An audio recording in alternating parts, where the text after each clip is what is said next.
don't forget, it ain't the first 48 with 60 minutes. Come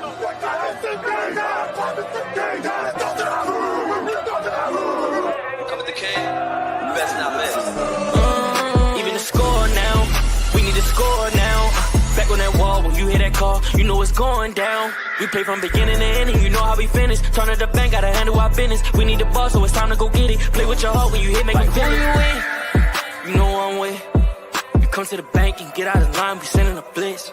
Said who you with? You know I'm with. That purple and black, and when we attack, you know what it is.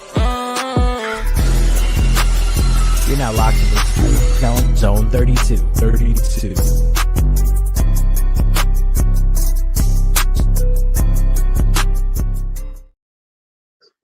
The Lovecraftian curse continues of my constant death and rebirth. Ladies and gentlemen, welcome back to another episode of the Zone 32 podcast.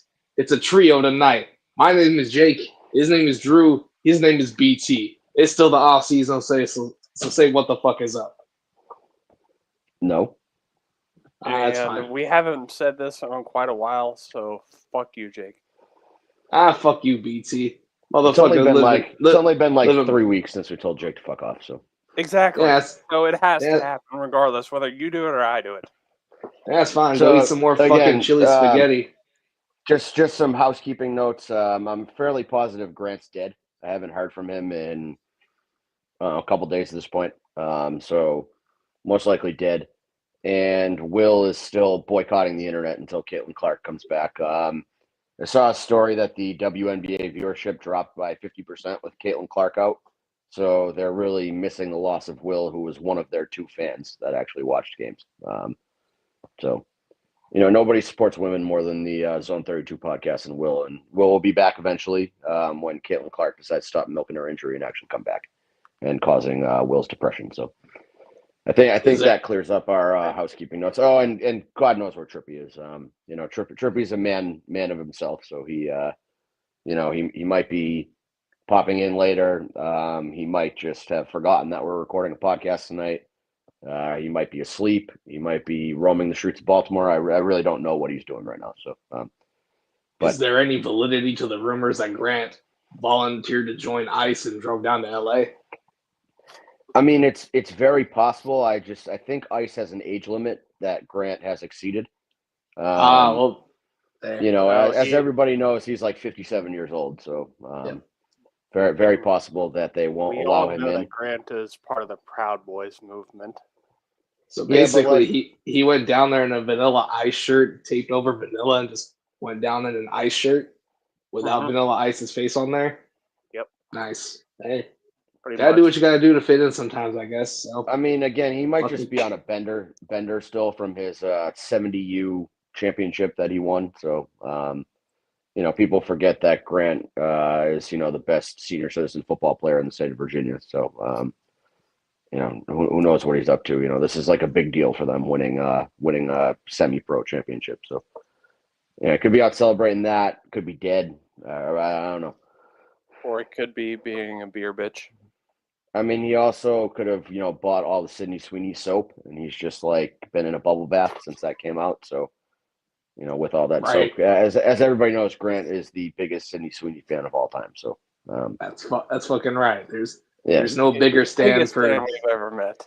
Honestly, it's pretty crazy if you think about it. Like, Grant loves Sydney Sweeney, like his favorite human being alive, and Will loves Caitlin Clark, and then we get called misogynists on the internet all the time. Like, we have 2 people that are literally missing the podcast to worship women.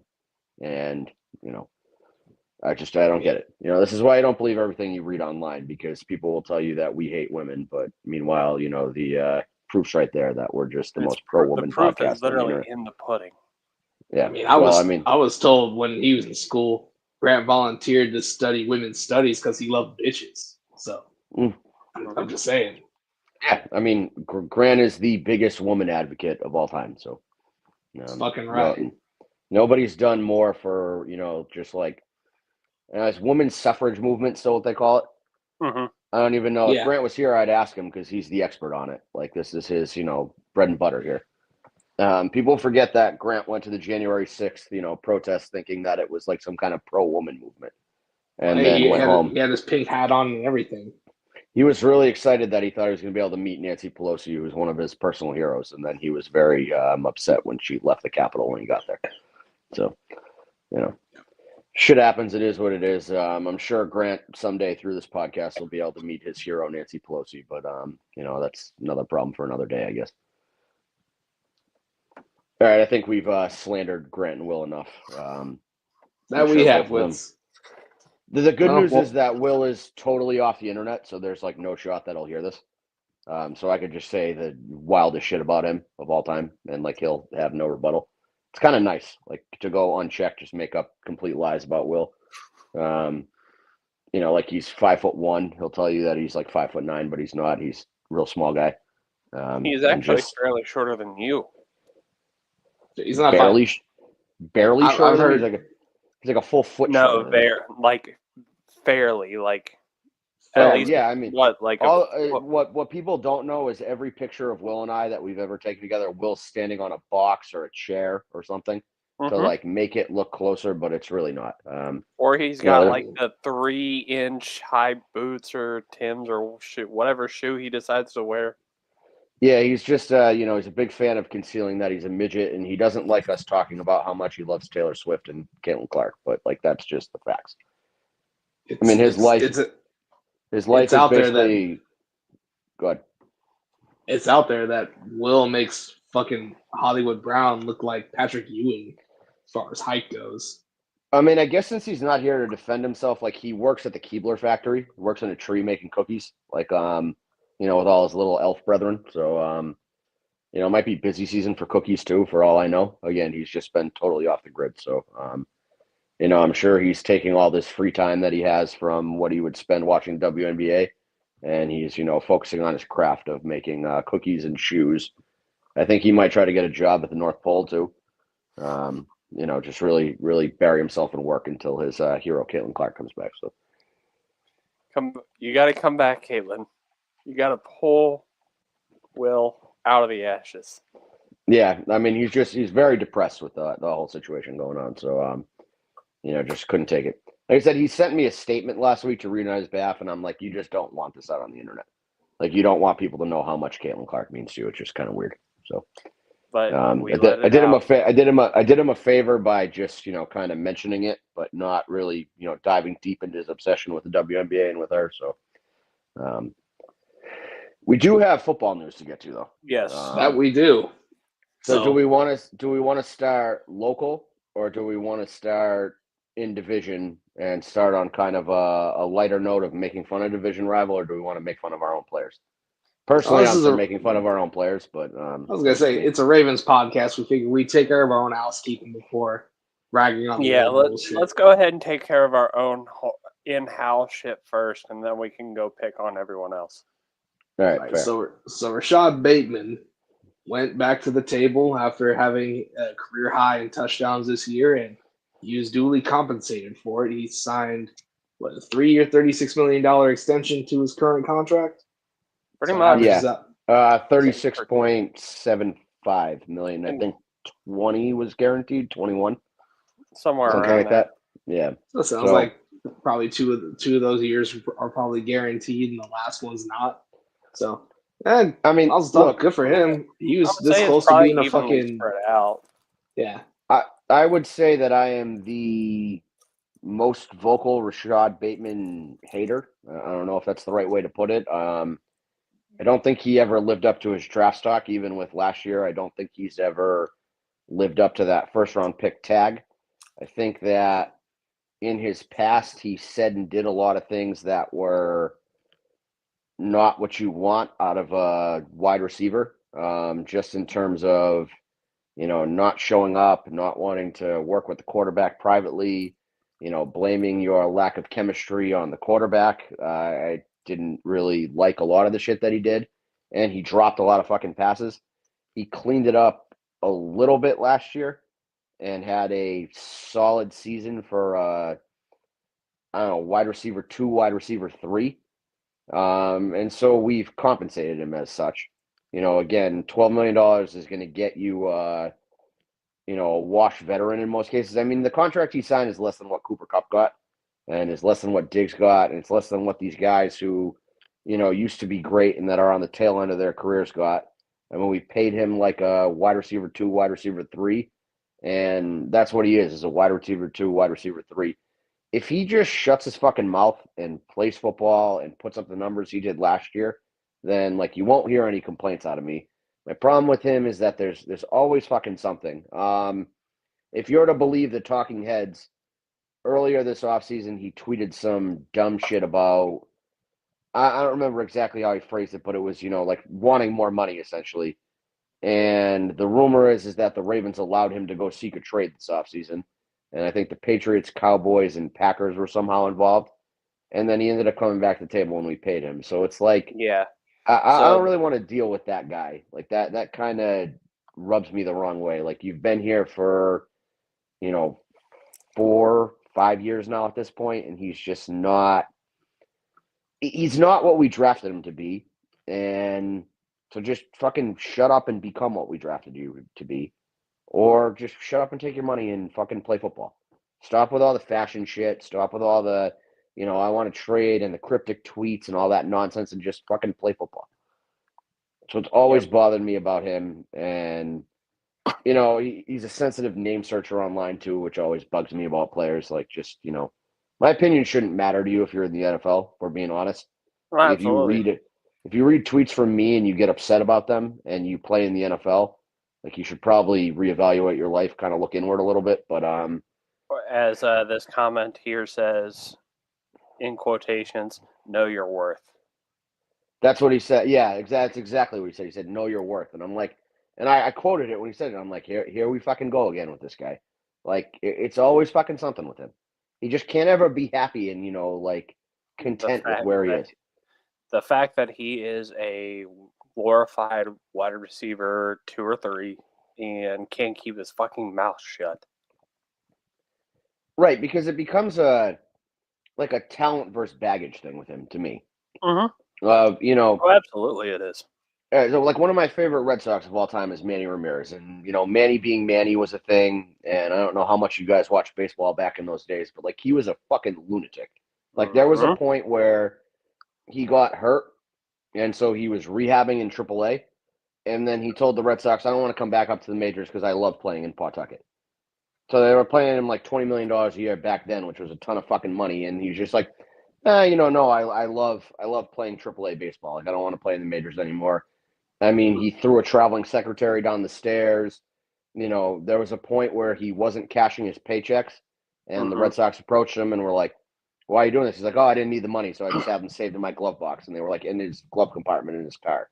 So just like total fucking out to lunch lunatic. But when he was hitting 40 home runs, batting 320, and driving in 150 runs, like nobody fucking cares. And then the second that production fell off, they're like, "See you later, pal," and they shipped him out of town for Jason Bay. I feel like that's kind of how Rashad Bateman comes off to me. Of he's this, fucking lunatic that's always in the headlines for the wrong reason. Is just never doing what he's supposed to do, and the production's not there to put up with that kind of shit. So, either shut your mouth and play football and produce how you have been, or produce more so that I'm okay with putting up with you being a fucking diva. Is kind of where I would go with that. I don't know. I don't think you guys are as anti-Rashad Bateman as I am, but I'm even keel about all that. He's a good player. Like he was a stone's throw away from being a fucking salesperson in a fucking mall before last year. Like he was close to not being in the NFL anymore because he wasn't doing anything. So either produce or don't. And like, NFL is a what have you done for me lately league. So what he's done for you lately is, produce at a wide receiver 2 level. And if he keeps doing that, then like I'm okay with having him on the roster as long as he's not doing dumb shit and fucking flapping his arms for attention and just shuts his mouth and shows up when he's supposed to be here.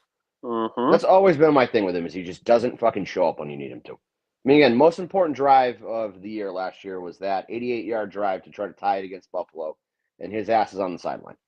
And I feel like that's been the Rashad Bateman story.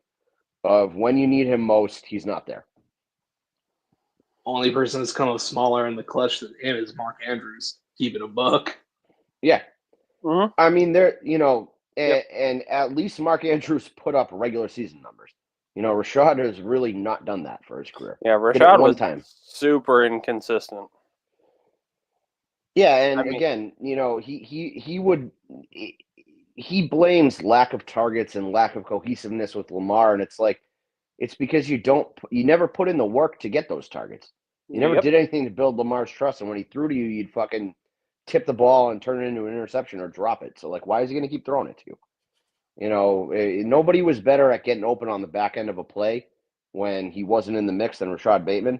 And then people tweet those clips out and are like, "Oh, look, he's open all the time." And it's like, because he's on the opposite side of the fucking field of Lamar, like nobody's gonna fucking cover him over there. So I would just love another year of him putting up, 800 yards, 7 touchdowns, and that he just shuts his fucking mouth and plays football. That's really my I have a very low bar for him, for me to not, make the nail painting jokes and that kind of shit with him. So I don't know. I did notice in his contract signing picture his nails weren't painted. So, maybe we're going to get a 1,000-yard Rashad this year. We'll see. We'll That's see. the one silver lining. But I mean, the second silver lining of that, or the other silver lining of that is, I mean, overall the contract was fairly cheap considering. But Yeah. So if he produces like he did, I mean, it's friendly for the cap space overall. right, and so if he produces like he did last year, it's a friendly contract. If he does what he did his first 3 years in the league, it's really not a friendly contract. No, You know what I no, mean? exactly. Yeah, no, I get what you're saying. It's And just so you got 3 years of him not producing up to that contract, 1 year of him producing up to that contract, and it's like I'm that's not trying really not the to be guy. as I'm trying to give him the benefit of the doubt and not be as big of a hater towards the guy as you, but Like I want to give him the benefit of the doubt too because he plays for the Ravens and I'm a Ravens fan, but at the same time, you can't pee on my shoes and tell me it's fucking raining. You know what I mean? yep, Like at some point, like you just got to be honest about what these guys are, and he's just, he's a wide receiver too at best, and that's sometimes that's you got what to he kick the is. cat. Yeah, and so I'm okay with him being a wide receiver too, but like you can't act like a wide receiver one. You can't look for wide receiver one money and then not put up wide receiver one numbers. So I don't know. We'll see how it goes this year with him. I'm not concerned about him being on our offense. Like I don't think he's some detriment to the team like Mark Andrews, but I also am not expecting a huge season out of him either. He exists. He's a role player, and I hope that he contributes to the Ravens' wins. I don't know if he will or not.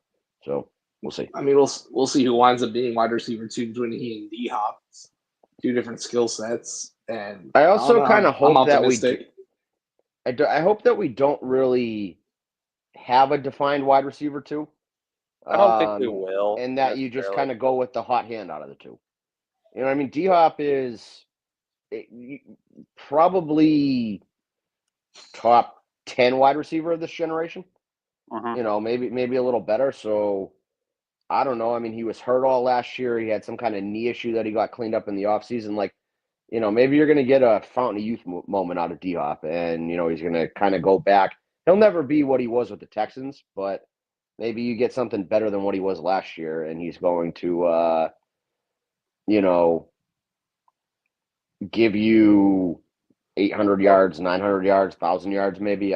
We'll see. So are we going to Um, be looking at like Arizona D Hop or Tennessee D Hop? right. Yeah. So, I mean, if he's Arizona D Hop, like, I'd be pretty happy with that.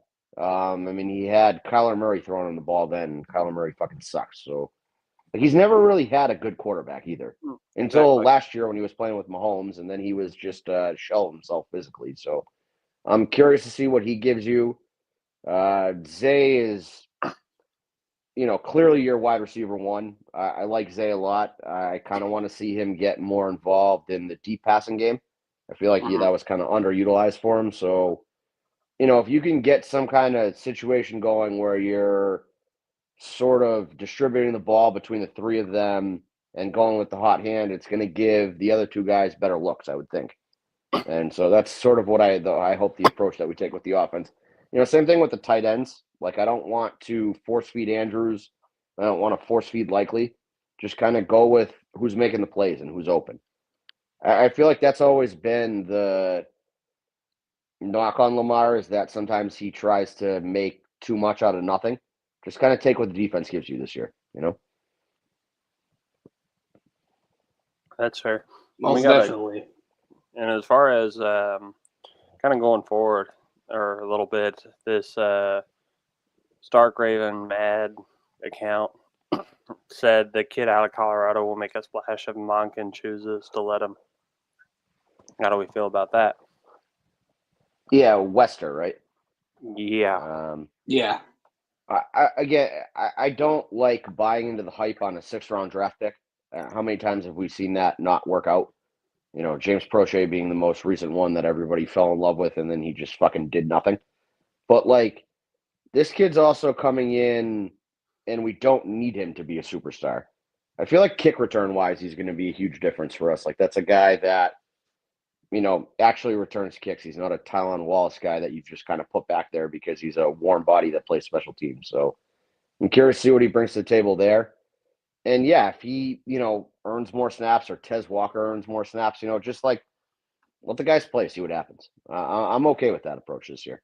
I feel like we finally got the talent in the wide receiver room that, you know, it could be a top 10, you know, top 15 unit in the NFL. And that's not something we've had in the Lamar Jackson era. So I'd be interested in seeing how that goes. Also, your buddy Pat Ford is in here. Drew Pat loved the Ford's title. lesbian sister. That's not actually Pat Ford. That's his I know. lesbian sister, Abigail. I'm not supposed to say her name out loud, but yeah. What's the title? Jake is actually live. Bengals are a laughing stock, and Bateman resigns.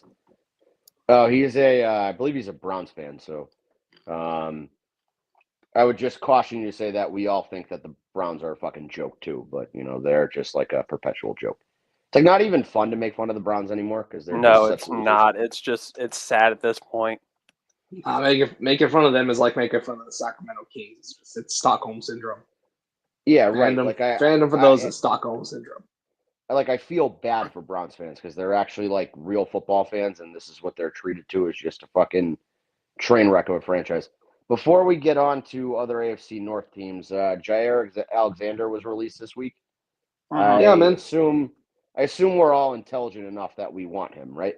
Yeah. So right absolutely. now it's Jalen Ramsey is available via trade, and Alexander is a free agent. I think you got to go Alexander because he costs no draft capital. There's no contract restructuring involved. I feel like both guys kind of have their injury issues, so I'm not really particular to either one in terms of what they've done on the field recently. I think Jalen Ramsey's probably a slightly better player when fully healthy, but not enough that I would be like, oh, you got to go give up the 3rd-round pick to go get him and leave Jair on the street. Plus, Jair's got that Louisville connection with Lamar, so I'd be thrilled to bring him in. And I feel like if you bring him in, you have, you know, him playing outside, Wiggins playing on the other side, and you have Marlon in the slot.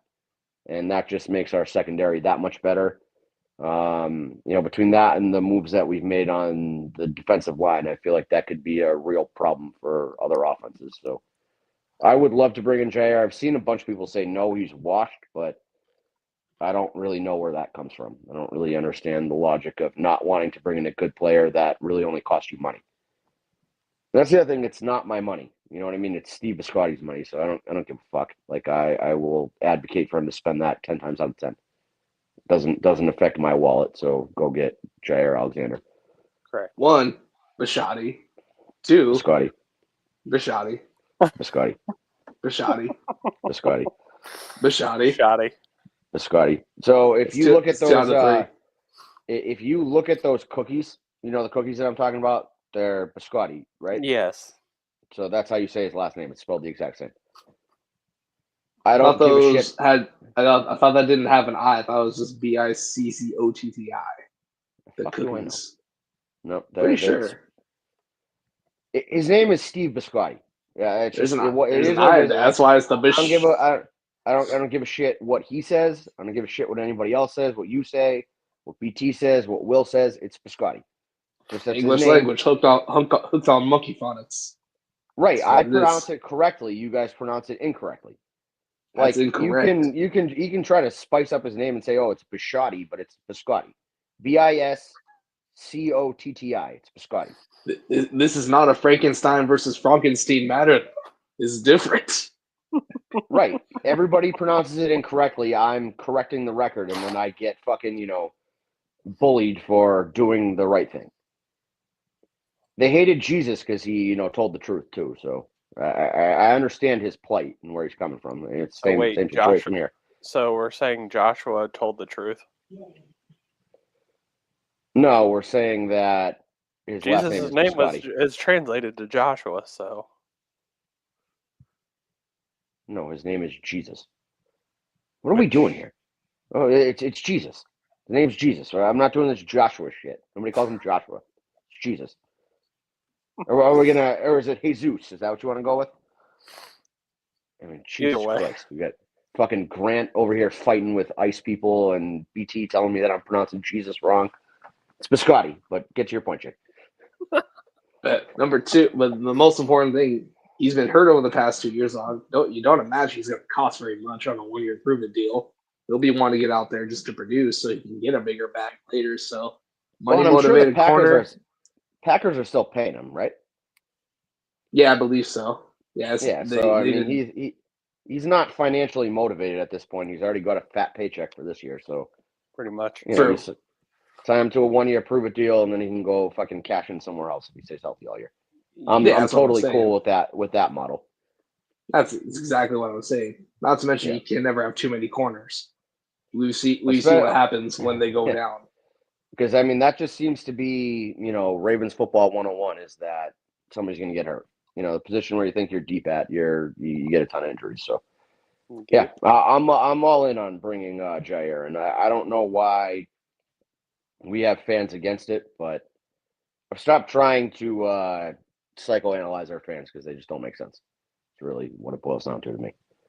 So I feel like there's nothing else Ravens-wise that we're missing here. I think it's time to get into a little AFC North overall action. So there's a couple holdouts. Obviously, TJ Watt holding out from Steelers mandatory minicamp. Steelers officially signed Aaron Rodgers after we recorded last week, right? So the Steelers finally have a quarterback. Yes. They first reported by Dr. Siv through me. Everybody will credit Adam Schefter and Ari Mirov and Ian Rappaport for breaking that story, but I broke it a day before they did, that Aaron Rodgers was officially signed with the Steelers soon, and then it happened like 18 hours later. I'm not really all that concerned with Aaron Rodgers being on the Steelers. I think that this is not the same Aaron Rodgers that we've seen, throughout his career. What is he, 42 now? He was okay last year. Yeah, something like that. Yeah, 41, 42. He was okay last year, but he wasn't, that same guy that he was in Green Bay. Obviously, the Achilles kind of fucked with him. And I don't know how he's going to deal with, the Steelers' lack of offensive line and the AFC North style of football. I cannot see that ending well for him. If I'm an aging quarterback that is losing a step and can't really run the same way I used to, the AFC North is probably the last division I would sign in because he's going to get killed. Yeah, and then on top of that, they don't have, TJ Watt at camp because he wants to get paid more. Their cornerback room is a fucking mess. I know that they're linked to Jalen Ramsey and Jair Alexander too. Right now Darius Slay's 37 years old, and he's their CB1. Joey Porter's kid sucks ass, and so they wasted a first-round pick on him. You got my boy Patrick Queen there, but he's not going to really be able to do much if you don't have TJ Watt creating havoc up front and you don't have anybody to cover on the outside. So, who cares? And Minka Fitzpatrick loves getting fucking highlight clipped by the Ravens. So, yeah, I still think the Steelers are a fucking joke. Really no concern about them. And, DK Metcalf's a good pickup, but, you picked up DK Metcalf, you lost George Pickens. You don't really have much in the tight end room. You don't really have much past Metcalf on the wide receiver depth chart. You lost Najee Harris. You don't really have a legitimate starting running back at this point.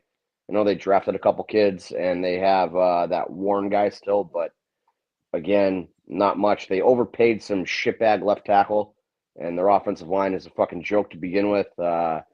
Cameron Hayward is old. Their defensive line is getting older every year. I'm not afraid of them in the slightest. And then we can get to our pals, the chili spaghetti incest fuckwads. Jake, do you want to explain to the people what is going on there that has me dying laughing?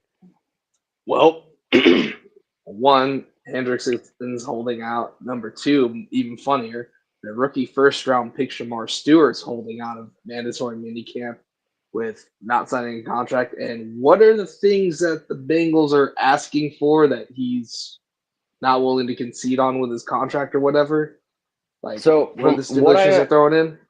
From what I understand, every first-round pick has stipulations in their contract that if they get hurt, they still get paid out all their guaranteed money. Like that, it's just boilerplate language that in every contract that most of these guys sign. And for whatever reason, the Bengals are like, nah, fuck you. We're not giving you that.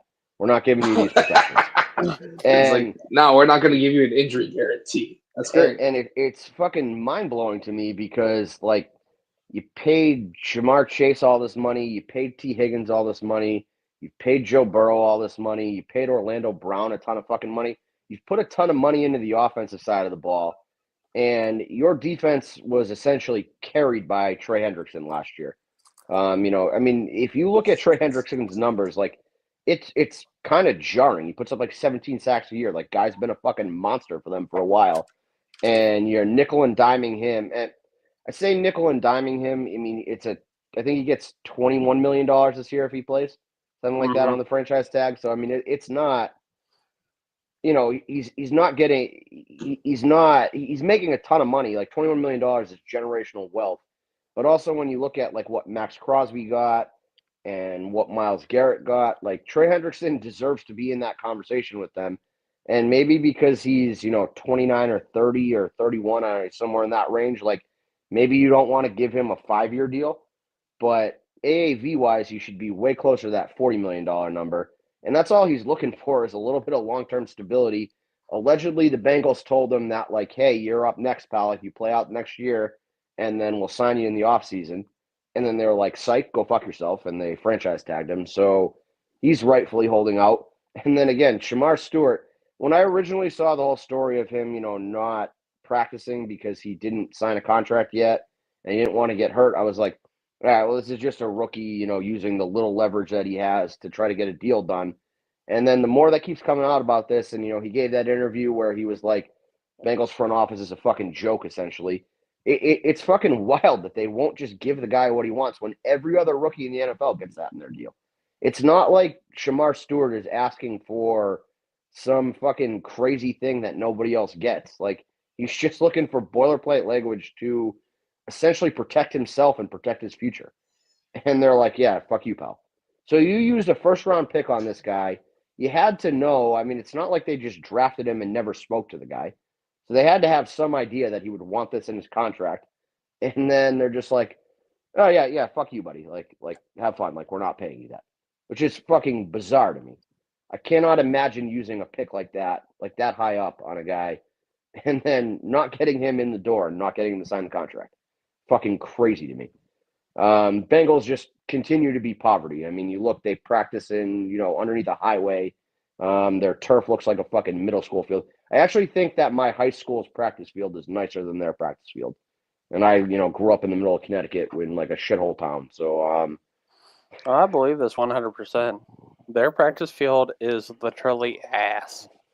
Yeah, it's fucking crazy. They only feed their players 2 meals a day.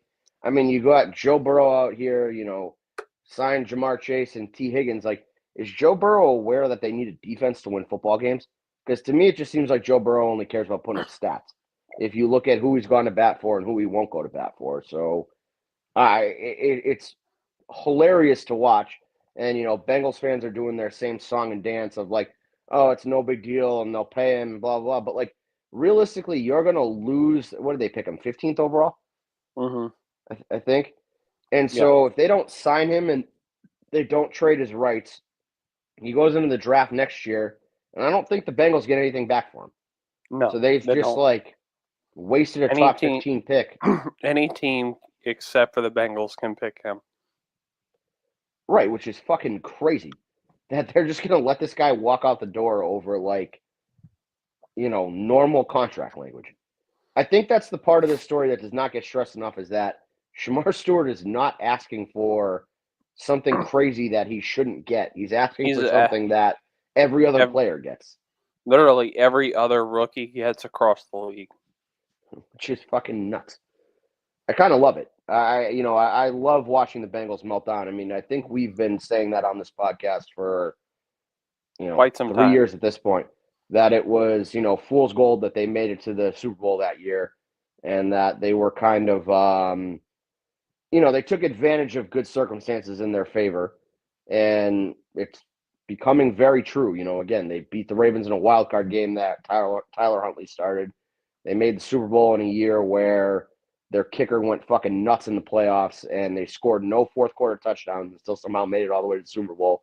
And now they're just like, they're going to put up a ton of fucking points on offense, and they're going to put up, they're going to have teams put up 50 on them every week because they have nobody to play defense. That year that they went to the Super Bowl, they literally took advantage of other teams doing what the Ravens do in the playoff, or as of lately in the playoffs. Well, more than lately. Yeah, I mean, the But Titans shooting had themselves them in the foot.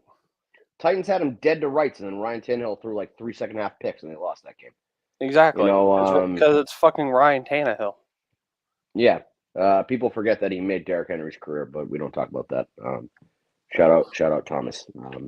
Shout out Dan Orlovsky too. Yeah, stealing from Thomas. Still one of the wildest moves of all time. It's fucking hilarious. Is Thomas still in jail?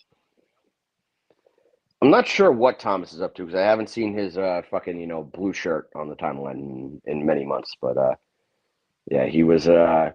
For people who don't know, Thomas used to run the Zone 32 account, and when there were a lot of mean tweets targeted at our enemies, never ran the Zone 32 account. He ran the Neutral Zone Infraction account.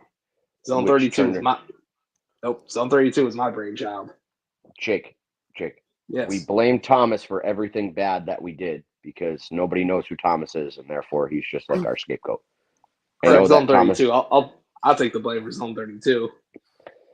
No, we have to blame the boogeyman. No, we blame Thomas, because you are actually very much so a part of this shenanigans now. Jake, it allows you the freedom to say and do whatever you want on the account and be like, oh, goddamn Thomas acting up again. That's fine. That's why I'm sitting there like, I did it, I'll do it again too. See? Oh, you're gonna do the little goofy thing? He is. Yeah. He is 100% doing the goofy thing. It's fucking right. Yeah, underrated YouTube video, but dude, fucking Filthy Frank, classic days, dude. Shout out Filthy Frank. I'll fucking do it again. So I'll fucking do it again. Oh, fucking Thomas. So yeah, any nonsense from the Zone 32 account was Thomas, despite what Jake says. It was actually Thomas. Yeah, I don't know. Bengals are in fucking shambles. I love seeing it. Browns are the Browns again. Juju Smith-Schuster was a fucking moron, but that was one of the most accurate quotes I've ever heard a player say. The Browns is the Browns. Like, that's, just everything that happens with them is a fucking joke. I mean, you got like 8 quarterbacks in camp for them right now. None of them are good. They all come with their own specific set of baggage, and it's like, which guy are you going to have play quarterback this year? I don't know, but they're still going to suck. So, Myles Garrett's a great player. I can't believe he signed there long term, but that team is a fucking train wreck. $40 million, man. That'll change him, man. $40 million AAV. Honestly, how much money would you have to make? Myles Garrett would have gotten $40 million anywhere he went, I think. He's that much of a difference maker on defense. So, yeah. What do you have to get paid to deal with playing in Cleveland? I can't imagine $40 million is enough for a guy like Myles Garrett. I don't know. What was Joe Thomas's average salary? Because he played there for a long ass fucking time. But here's the problem with Joe Thomas is that he was a fucking moron. Like, he was he was what you want out of a left tackle. He was dumb as bricks, had no fear on the field, and was just great at blocking the guy in front of him. But he didn't fucking know any better. He had no idea. He was just like, I just want to fucking show up on Sundays and play football. and didn't care about the other stuff. Like Myles Garrett's a little bit smarter than that. You know what I mean? And I am stunned every time I remember that he requested a trade. He basically said, Browns, you guys are a fucking dumpster fire and a bunch of losers. Like, get me the fuck out of here.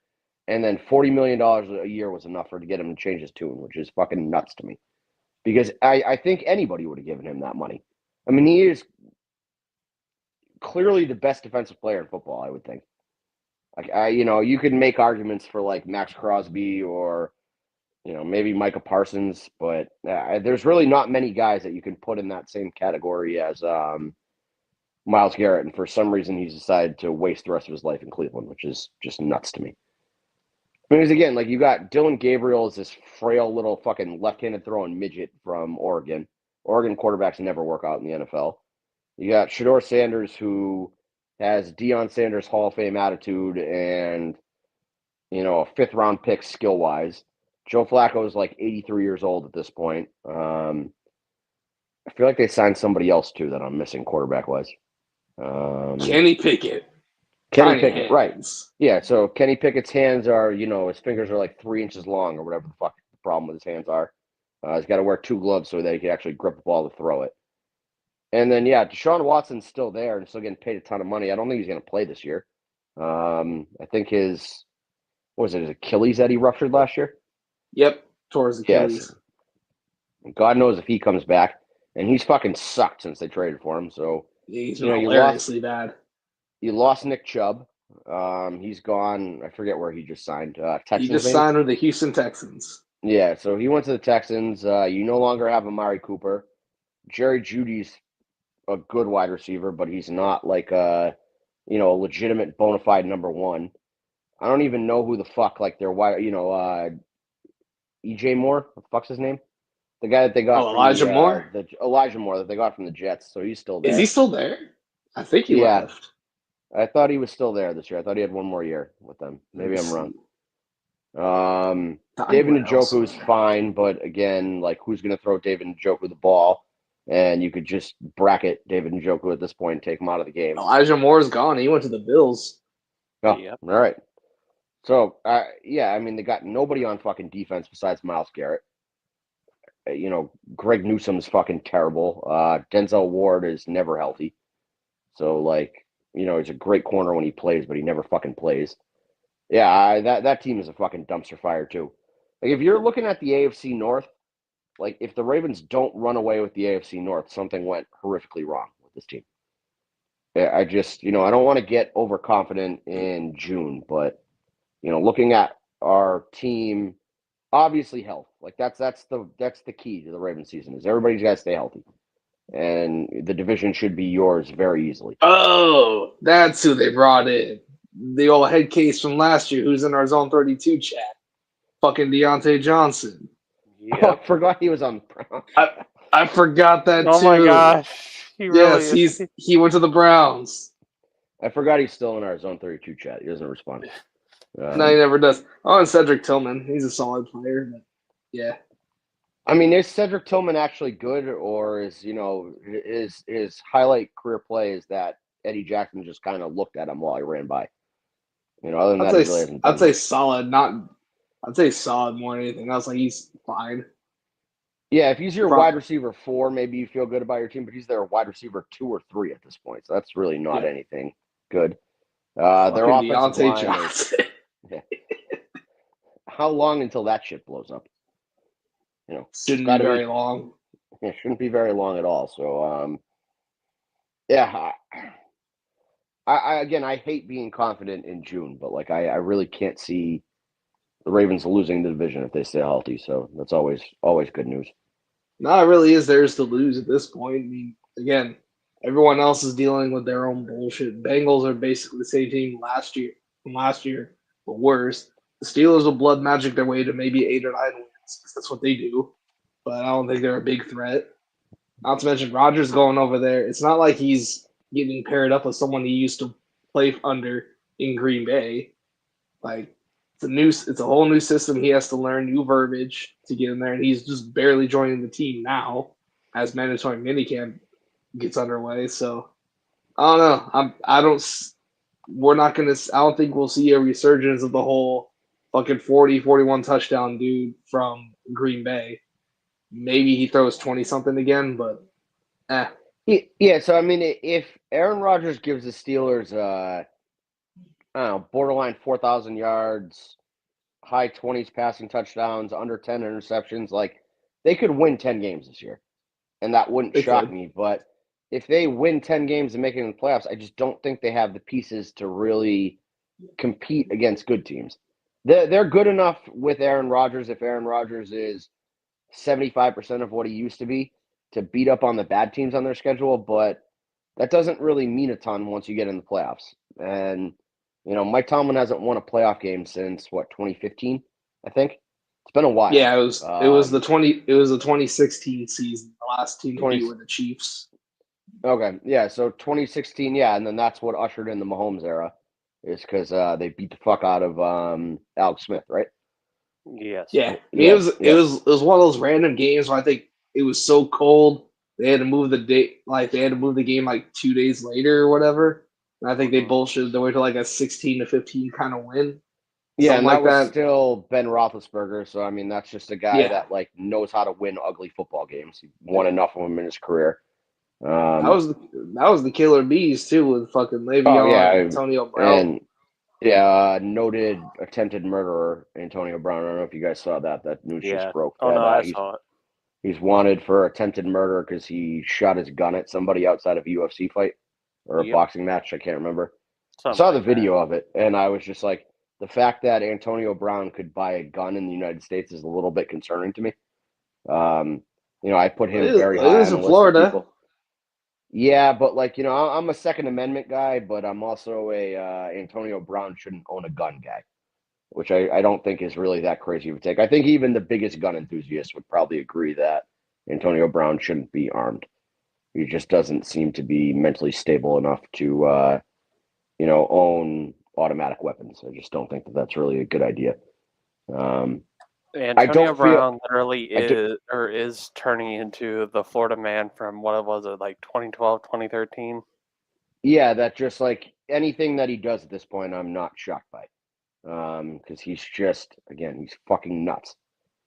And like, I guess great football player, but an absolute fucking lunatic. Who again should not own weapons of any kind. He should Swords, not own any guns, type of weapons. knives, yeah, fucking flamethrower, whatever the fuck he can get his hands on, he should not be able to. I think he's a legitimate threat to society. CTE has totally ruined that guy. So, yeah, terrifying that That's a he. fact. I'm pretty sure he had the CTE issues was like even before he got to what was it, Eastern Michigan, Central Michigan? Well, so he was always a little off, his entire career, and then Vontez Burfict just fucking Knocked the pushed him over final the edge. screw loose. Yeah, right. Like his mental sanity was barely holding on at that point, and then Vontez Burfict just came in and fucking knocked it way over the edge. And it is what it is. But yeah, that's a terrifying thought that guy was running around with a gun for a while. So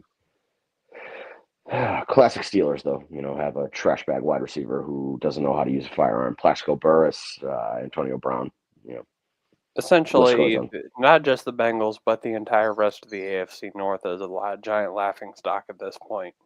Yeah, which I like. I also don't care a ton about the regular season. I think we talked about this last week, BT, but that it's just like it's a formality to me.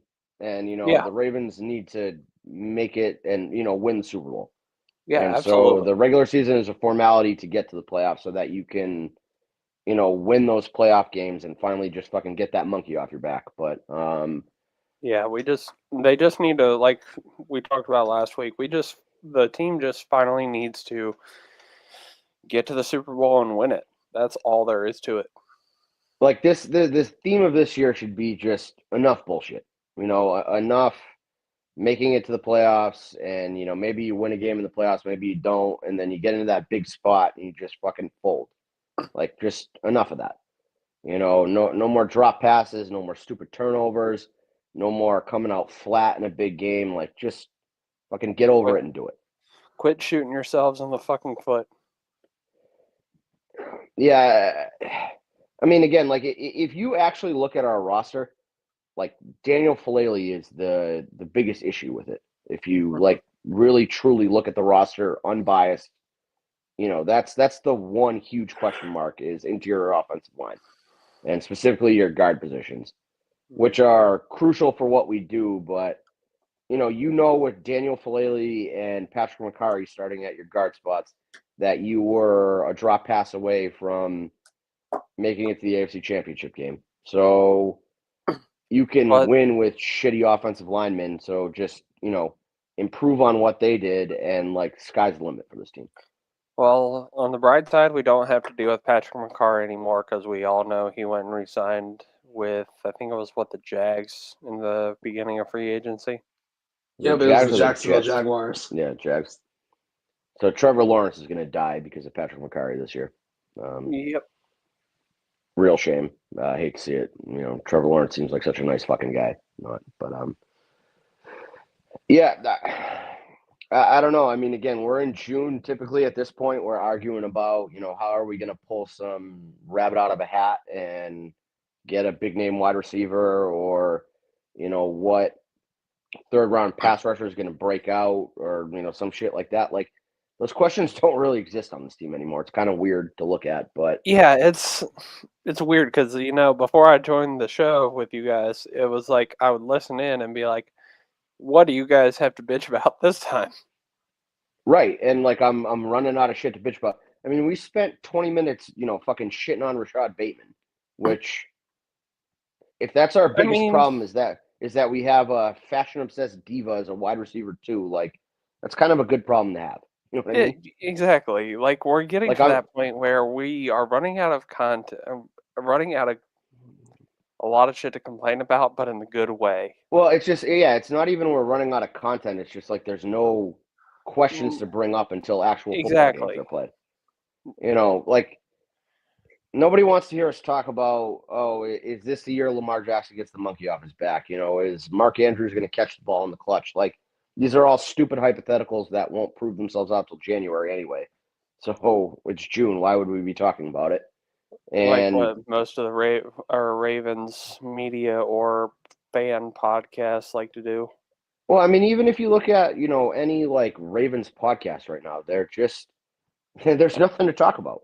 No. There's nothing going on with this team that is, I mean, like, OTAs are going on, but like, it's not bad things coming out of, right. It's practice, but on top of that, it's not, you're never going to get, you would get bad things out of previous OTAs when there were holes in the roster, but there's not holes in the roster anymore. So it's not like microanalyzing that, some dickwad that we picked up off the street dropped a pass in OTAs, because like we're fairly comfortable with our wide receiver room.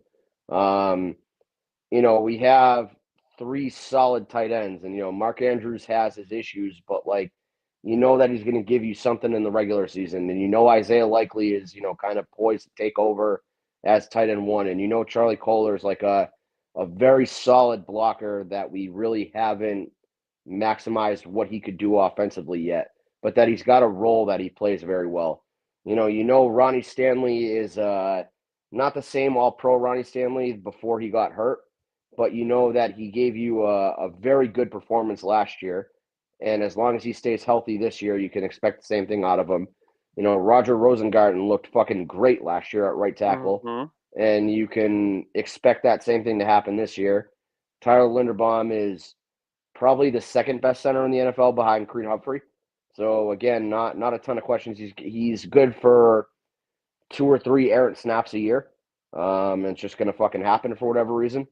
And then, again, you look at the guard position, like you have Ben Cleveland, you have Andrew Voorhees, you have Falele, who seems to be locked in at right guard. We don't want that, but like you could do worse than Daniel Falele as your starting right guard. So, what are we going to bitch about there? You look at wide receiver, again, you got a legitimate number 1 in Zay Flowers. You've got Rashad Bateman, who's coming off the best year of his career, and you can kind of hope that he builds on that. You have DeAndre Hopkins, who, was a legitimate stud wide receiver 1, who's had a couple down years and kind of bad situations or bad injury luck for him. And so you can, look at the worst that he's done. And if he just gives you that, that's solid wide receiver 3 numbers. And then you're looking at, Tylan Wallace, Devontae Walker, or that Wester kid as like your wide receiver 4. Nobody actually really fucking cares about wide receiver 4. It doesn't matter that much. Derrick Henry's a fucking beast. Keaton Mitchell is coming back from a pretty major knee injury. So you didn't see a ton of him last year, but like your argument is he running back 2 or is Justice Hill running back 2? And Justice Hill being your second running back last year was fine. So, you have all this upside with Keaton Mitchell, but you also have like a reliable guy who's been here for a while with Justice Hill that you can fall back on. Lamar should have won his second straight MVP with Monken. So, again, no questions for him. And then you look at the defense, they added a pass rusher with Mike Green. David Ojabo, Defensive Player of the Year. Kyle Van Noy is, looking for more money apparently, so he's probably David Ojabo ain't making this roster. He'll make the practice squad. I almost got through that without you fucking noticing it. Again, always playing for a contract this year, so who knows what you're going to get out of him. You get another year of Matt Abike, another year out of Travis Jones. Kyle Hamilton's a fucking beast. Marlon Humphrey's great. Malachi Starks could turn out to be great. There's no questions to ask on this team anymore. It's like meaningless depth questions at this point. Yeah, it's pretty much just a lot of nitpick. In my personal opinion, I think this is just a lot of nitpicking at this point. Right, and it's just dumb hypotheticals that you can't ever really answer until they happen. We could sit here and come up with all these, what's Harbaugh going to do when we're down 7 in an AFC championship game? Is he going to shit his pants again, or are we going to fucking nut up and win a game? But, like, what does talking about that in June do for you? You know what I mean? Like, they got to be in that situation for that to even really fucking matter to me at this point. Like, you can look at their regular season schedule, and the reality is, like, they should go 12-5 at worst. And maybe they go 11-6, maybe they go 13-4, maybe they go 14-3. I have no idea, but like they should be a 12-win team, and that should be good enough to get you a top 3 seed in the AFC. And then you're looking at, are you playing the Chiefs in the playoffs? Are you playing the Bills? Like who's your road to Super Bowl look like? And this is all just like, again, it's dumb hypothetical shit that like maybe you could kill an hour talking about it, but it doesn't really matter. So. I don't know. We're in like a weird spot with Ravens football this year that I kind of like being in. I like not having to get, upset or frustrated about a lack of a position and, trying to come up with these weird hypotheticals where we would get this, all-pro player for picks and shit. Like, I don't have to try to convince myself that we can go get Michael Parsons now. You know what I mean? Like, I would love to have Michael Parsons, but, like, we don't need him to win football games. We don't need to go swing a trade for a legitimate wide receiver 1 at the deadline. Like, we have a very solid roster that I would like to add to, but you're also not in any kind of rush to add to it.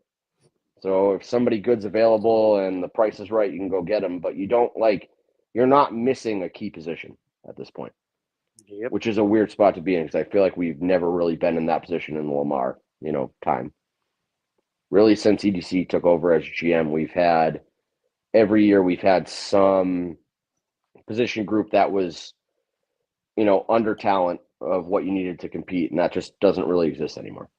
We can't complain about the wide receivers. We can't complain about the offensive line. We can't complain about the secondary. We can't complain about pass rushers. We can't complain about the linebackers. Like, it's just, we're kind of stacked at this point, and there's no more excuses. Like, let's just fucking win a Super Bowl at this point. Yep. Quit shooting yourselves in the fucking foot and let's get her done. Mm-hmm. That's well, all Jake, factual. you wanna do your thing? That's exactly what I was chiming in to do, because that's going to do it for this week.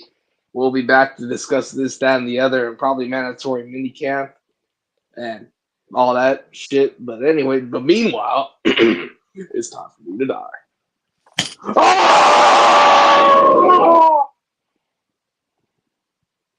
See ya.